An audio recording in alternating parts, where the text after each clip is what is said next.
Kallattii maaddii waliif qooduu muummeen ministeera Dr. Abiy Ahmed Kaan hordofuun kutaaleen hawaasaa fi qaamoleen mootummaa sadarkaan jiran lammiilee harka qalleeyyiif deeggarsa garaagaraa taasisuu irratti argamu.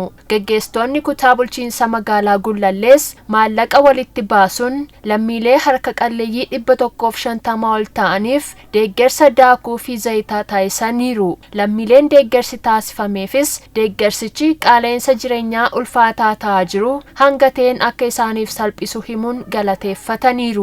Ayyaanaaf jechuun ijoollee koo faana abbaa manaa koo faana gammachuudhaan akka oolu na godhaniirani.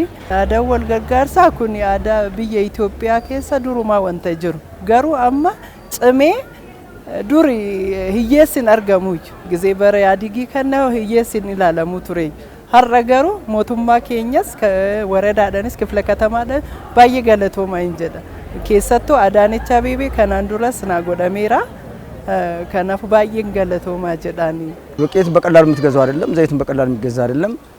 አንደኛ ይሄ አመራሮቻችን ይሄን አስበውበት ማህበረሰቡን ያለው ዳኩ ፊ ዘይታ ሐለ ሰልጳን ቢተቹ ከንደንደኙ ሚቲ ሆገንሲ ረኮ ለሚሌ ከና ያደኒ ደገርሲ ታሲሰን ሄዶ ከነ መገመቺሱዳ ኑቲ ደገርሲ ከኑፍ ታሲፈሜ ቃመ ደገርሳ ኑፍ ታሲሱ እንቀብኑ አማ ደገርሲ ኑፍ ታሲፈሜ ሄዱ ኑገመቺሴራ ገለቶማ ጀቹን በርባዳ ያሉትን ማንም ጠያቂና የሚያቸው የሌለቱን ሰዎች ስላዩን እናመሰግናለን። ኑይ ነመኑ ኢላሉ ፊ ኑ ደገሩ ሂንቀምኔ ከነ ገዲቡአኒ ኑ ደገሩ ኢሳኒፍ ገለቶማን ጀዳ ደገርሲ አከሲ ወሊን ጅሬኛ ፊ ቶኩማ ኬኛ ከኒብሱደ ጀዴኒስ ፉዳ አም አያኒ ሙስሊማስ ከን ክርስቲያናስ ጋጅራ ወል ደገርሲ ኩን አከ ወሊን ደገኔ አገርሲሳ አዳን ወል ገርጋርሳ ኩንስ ጭሜ አከ ይትፉፉፍ ለሚሌን ኩነን ጋፈተኒሩ መረዳዳትና መደጋገፉ በረመዳንና በሌላ ብቻ ሳይሆን walgargaaruu fi waldeeggaruun yeroo ramadaanaatti qofaa osoo hin taane yeroo biraattis akka ammaa kanatti waldeeggaraa jiraachuu qabna.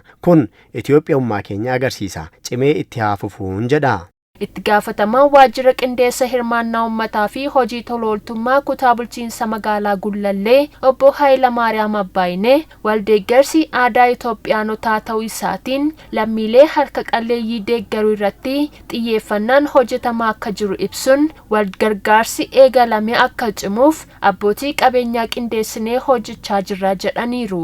መረዳዳት አንዱ የኢትዮጵያውያን በዓል እንደመሆኑ መጠን እንደ ክፍለ ከተማችንም waldeeggarsi aadaa Itoophiyaanotaa keessaa isa tokko waan ta'eef akka kutaa magaalaa keenyaatti aadaan kun baratamaa dhufeera. Hawaasnis ta'e qaamni mootummaas kana hubatee lammiilee harka qalleeyyii sadarkaa ol'aanaan deeggaraa jira. Fuula dura keenya ayyaanni gurguddoon sooma kiristaanaa fi ramadaanaa ni jira. Kanaaf abbootii qabeenyaa qindeessinee deeggarsi taasifamu akka cimuuf gamanumaan hojjechaati kan nuti jirru.